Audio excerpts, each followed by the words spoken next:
ஆதிர, ரேவதி சொல்ற மாதிரி கார்த்தி யாரையும் எடுத்தறிஞ்சோ மரியாதை குறைவாவோ பேசுற ஆளே கிடையாது. அவன் ஏதோ சாவி கொடுத்த பொம்மை மாதிரி தான் ஆடிட்டு போனான்.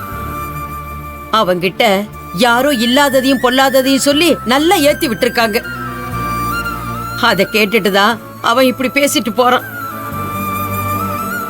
இது யாரோ பார்த்து விட்ட வேலைதான். ஆமாம்மா, யாரோ திட்டம் போட்டு தான் இப்படி பண்ணியிருக்காங்க. கார்த்திக் கேட்டதுல ஒரு விஷயத்த நாம யோசிச்சு பார்க்கணும். கார்த்திக் கிட்ட நாம நகையை கொடுக்கிற நேரத்துல பிரபு எப்படி கரெக்டா வந்தான்? அதுவும் கார்த்தி சொன்ன மாதிரி பிரபு விஷயம் தெரிஞ்சு வந்தது மாதிரி தான் வந்தான்.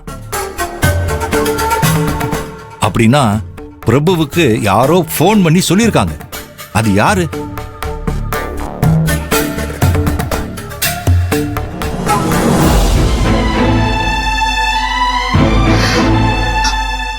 மாமா, உங்க புள்ளைக்கு நான் தான் போன் பண்ணி சொல்லிருப்பேன்னு கார்த்தி மாதிரி நீங்களும் என்ன சந்தேகப்படுறீங்களா?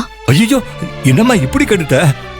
நான் அப்படி உன்னை சந்தேகப்பட்டேன்னா எனக்கு 7 ஜென்மமும் நரகம்தான் கிடைக்கும். இதுக்கு மேல நாம சும்மா இருந்தோம், நம்ம மேல சந்தேகம் வந்தாலும் வந்துரும். உஷாரா முந்திக்கிட்டு வண்டிய நாமளே வேற பக்கம் திருப்பி விட்டுற வேண்டியதுதான்.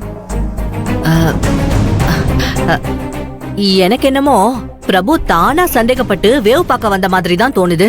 நம்ம நேரத்துக்கு நாம அவங்கிட்ட மாட்டிக்கிட்டோம், அவ்வளவுதான். இல்லனா நம்ம வீட்ல இருந்து பிரபுக்கு யார் போன் பண்ண போறா? ஏன், நீ கூட சொல்லி இருக்கலாம்.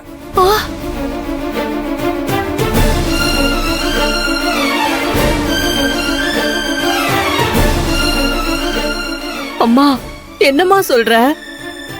எனக்கு உன் மேலதான் சந்தேகமா இருக்குன்னு சொல்றேன். ஐயோ ஐயோ ஐயோ,